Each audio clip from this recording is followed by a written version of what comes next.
분들이 저와 작품을 선택해 주셨다는 게 맞는 표현 같고요. 우선 한지민 배우부터 좀 얘기를 해보자면 네.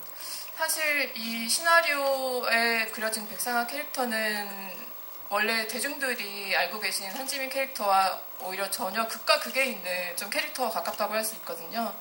그래서 사실 처음에 한지민 배우를 선뜻 떠올리지 못했던 건 사실인데 제가 우연치 않은 기회에 어떤 술집에서 네. 주점에서 네. 주점에서 한지민 배우를 우연히 만날 일이 있었어요. 그게 제가 기억하기로는 아마 일정 VIP 시사 뒤풀이 자리였던 네. 것 같아요. 뒤풀이 자리였던 것 같은데 제가 자리에 앉아서 이렇게 그때 그 당시 연출부들이랑 아마 합석을 하고 있었는데 저도 아직 이제 알려지기 시작할 영화인이지만 알려지지 않은 영화인이라서 근데 자존심이 좀 있어서 배우들이 지나가면 쳐다보지 않거든요.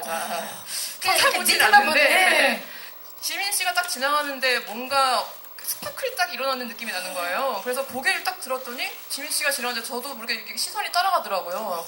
그 당시에 약간 저는 첫눈에 어떤 이성하게 반한 듯한 느낌, 이게 뭔가 머리에 번개가 치는 듯한 느낌을 받았어요. 그 당시에 왜냐면 지금 제가 입은 의상처럼 지민 씨가 아래 위로 굉장히 검은 옷을 딱 입고 크러치라고 하죠. 네. 가방을 딱 들고 네, 옆에 끼고 지나가는데 저는 그 크러치가 일수 가방인 줄 알았어요. 저기 감독님 그게 무슨 말씀이십니까? 아니 그 정도로 이렇게 뭔가 눈에 약간 강렬하게 연도칼이 있는 듯한 그리고 클러치가 일수가방처럼 보이는 그런 어떤 포스를 지닌 사람이었더라고요.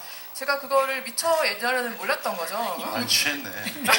안 취한 채로 맨정신에 들어올 때는 맨정신이었겠죠? 네.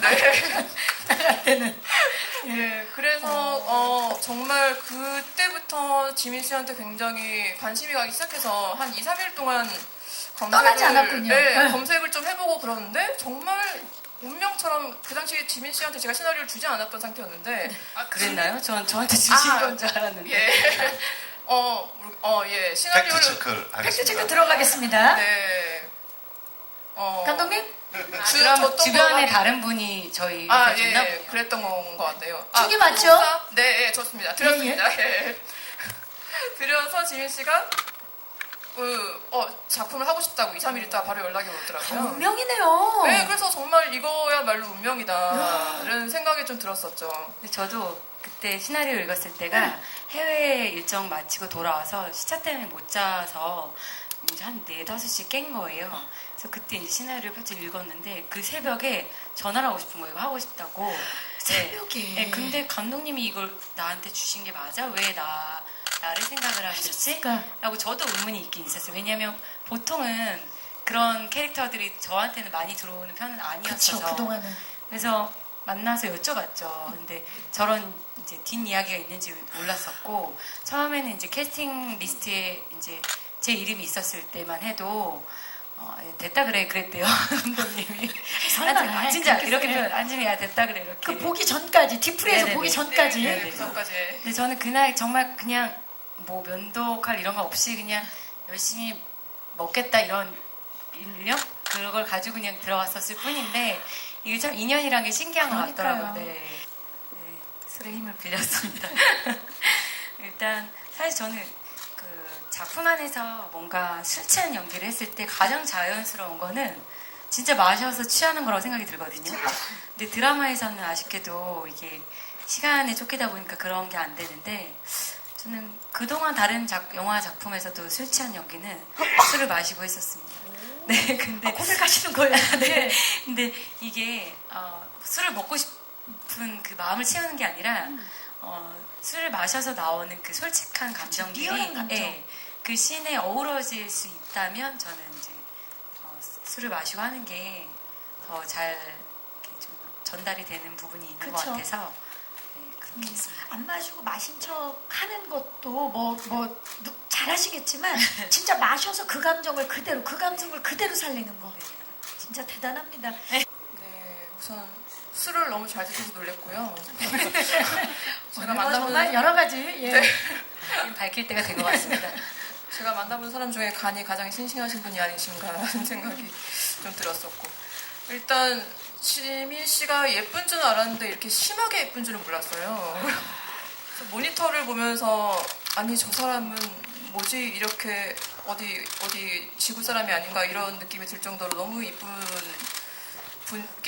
외모를 가지고 있어서 어떤 영화 촬영장에 보면 보통 여배우들한테 반사판 같은 게 좀 따라다니잖아요. 이렇게 조명이라든지. 네, 이게 반사판이나 조명으로 여배우들을 돋보이게 해주는데 오히려 저는 그 미모를 좀 죽여야겠다. 백상화에 맞춰서. 네, 백상에 맞춰서 그 미모를 이렇게 좀 약간 백상에 맞춰야겠다는 생각이 들어서 오히려 반사판 대신 검은 판 같은 걸 댄 적도 있었고 그런데도 예, 검은 판을 대고 이렇게 했는데도 오히려 더 실제 살아있는 사람처럼 보이지 미모가 죽거나 뭐 이렇게 역효과가 나진 않더라고요.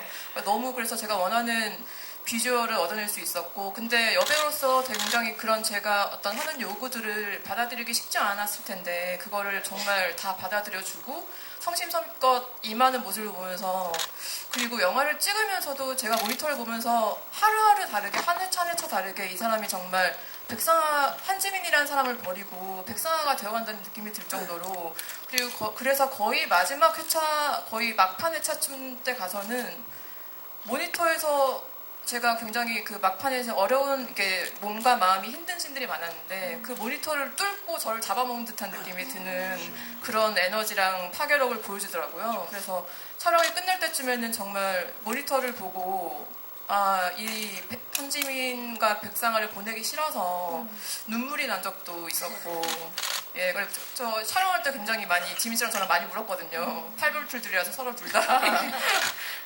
그 영상에서도 보니까 두 분이 이렇게 그 정말 포옹을 꼭 하시는 모습이 인상적이었어요. 마지막 촬영하고. 네. 근데 감독님 말씀처럼